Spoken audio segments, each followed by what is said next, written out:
not just as a proud Indian, but also as a passionate Telangana. So those of you who probably know a little bit about India but don't know much about Telangana, we are the youngest state of India. And I would like to call my state the most successful startup state of independent India, which is the last 38 years. Why do I say that? Let me just quickly add a few pointers for you. Those who probably know about technology, those who work in the technology industry, or those who work closely with the technology industry, would know that our capital city of the state of Telangana, Hyderabad, is one of the most important hubs for technology in the world. A few decades ago, there was no Telangana. We were formed as a new state in 2014. It was nothing short of nothing but a broad demarcation of a geographical landmass, but it also created an opportunity for a young state in India to start with a clean slate, to start, without any baggage. And that's exactly what we did over the last 10 years. I was part of the government from 2014 until 2023 December as a minister representing multiple portfolios, including urban development, technology, industry, commerce, handlooms, textiles, etc., etc. So I speak from about 10 years of experience in a new state of India. Now, building up a social public movement with such high velocity as was done in the case of formation of Telangana, literally gives you hope that after Gandhi, after Pandit Nehru, and what all they had to do during India's independence movement, there are still possibilities and more, even in independent India, to achieve your dreams and to achieve your ambition through democratic struggle. One of the things I would like to quickly point out, Darwin's theory, they say, survival of the fittest. What makes Telangana special? What is so good about Telangana? We have done a number of things which probably have not been seen in any state in independent India in the last 78 years. How many of you in this room probably know? I am not sure. But if you just pull out your phone and probably type in Google, just do a quick search in Google, world's largest lift irrigation project. The world's largest lift irrigation project, a multi-stage lift irrigation project. Now, many of us in this room, I'm sure, have heard of the Three Gorges Dam in China and how the Chinese execution and how quickly they move when it comes to how agile they are when it comes to execution, etc. But if you just Google the world's largest lift irrigation project, you would realize that it is in India and it is in my state, Telangana, and it was built within 3 years of time. Now, we lift water from about 80 meters above sea level all the way to 618 meters above sea level and irrigate nearly 45 lakh acres every single season. Now, this also is something that goes to show you that even in a democracy, a vibrant democracy, infrastructure projects can be made to happen in a timely manner. Of course, meeting with all the resistors, all the potential challenges, potential impediments, etc., we were able to deliver.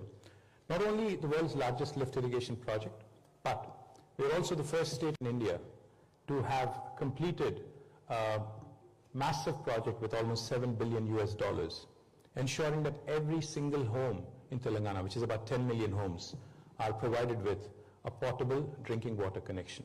Now, this might sound like, in the first world, it might sound like something trivial, but in a country like India, where we have a lot of room to grow and a lot of things to improve, this is by no means a small achievement. Likewise, let me also share quickly the world's largest campuses of Google, Microsoft, Amazon, Facebook, Meta as it's called, and the most valued technology companies in the world, including Apple, Salesforce, ServiceNow, Novartis, Medtronic, all of their largest campuses outside of the US and outside of their headquarters are today in my state, my city, Hyderabad. And this is not a call center or a support center I'm talking about.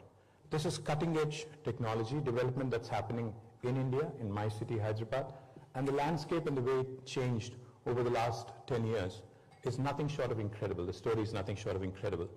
One of the things I'd like to point out, just so that, because we know we talk numbers quite often. Have you heard of any state or country which has seen 156% growth in its per capita over the last 1 decade? Now that's Telangana for you. We were ranked among Indian states, ranked 12 in 2014, but as of today, we're ranked number 1 in India in terms of per capita income, raising from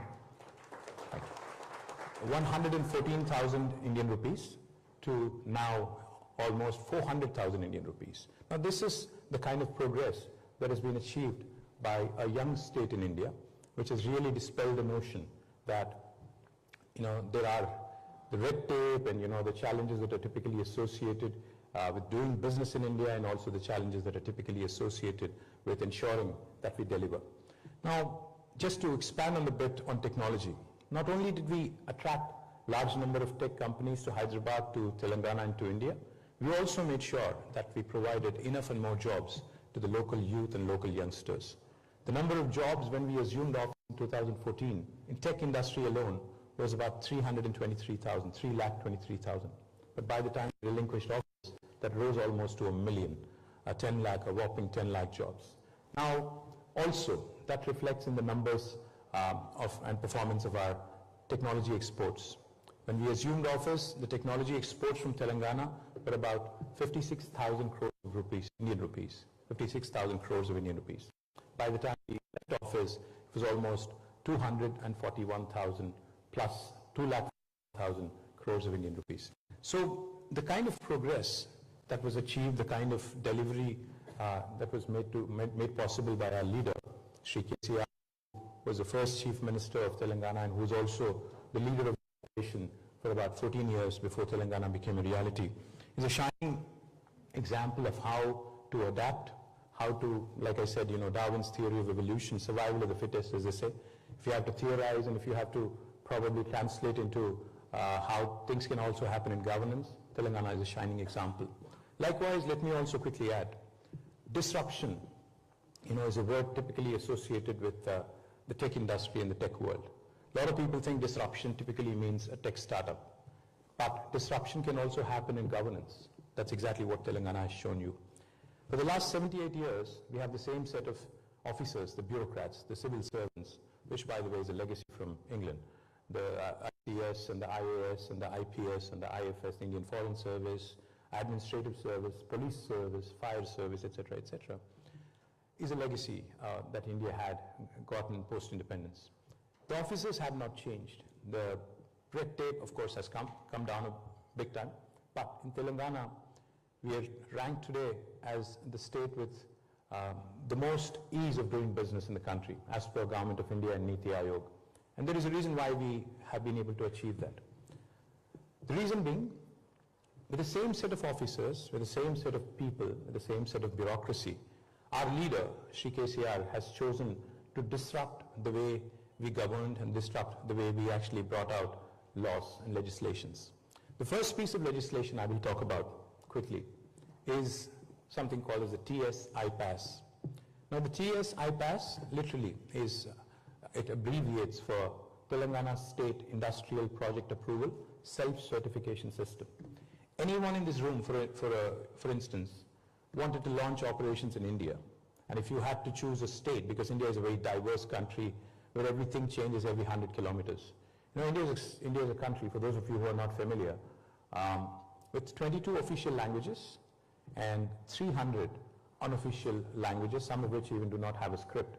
And for those of you who are wondering, these 22 official languages actually are as different from one another as are probably English and German and French. So India is a very, very interesting, very, very diverse country. It's more like Europe.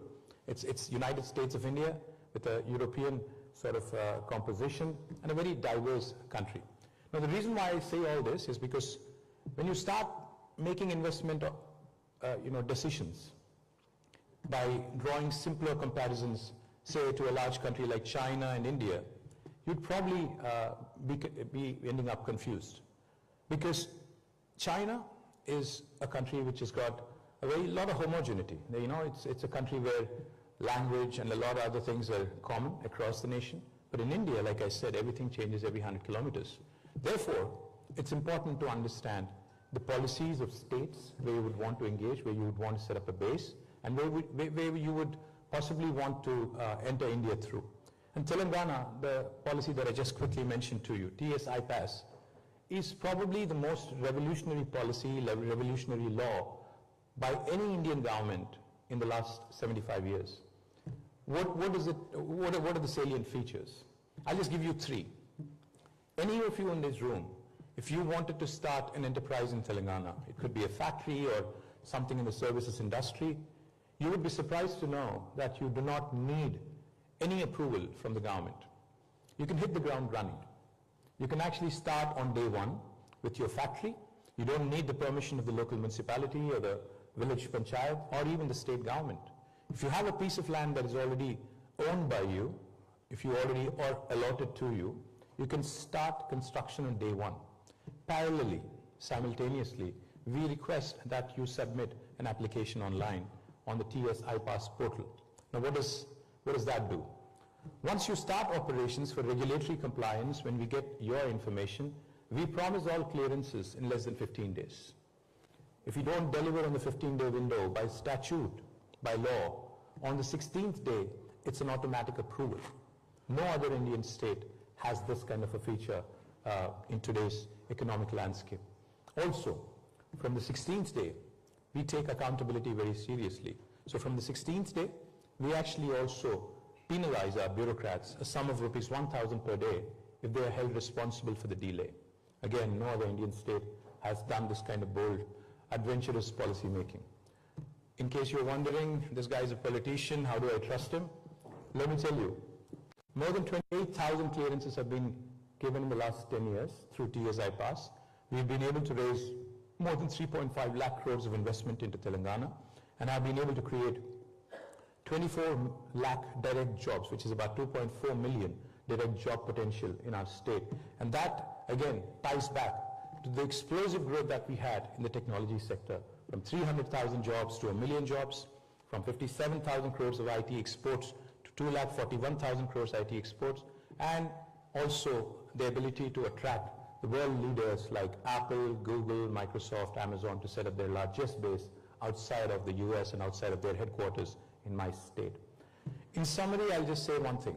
Telangana today, if you ask me to sum up in one word or one sentence, how do you define the kind of development that we've had? I'd say a fine balance of welfare, development, an integrated, holistic, and a very inclusive approach is what makes Telangana special. We believe in maximizing governance and minimizing government. We believe in ensuring that process becomes the key and not the person.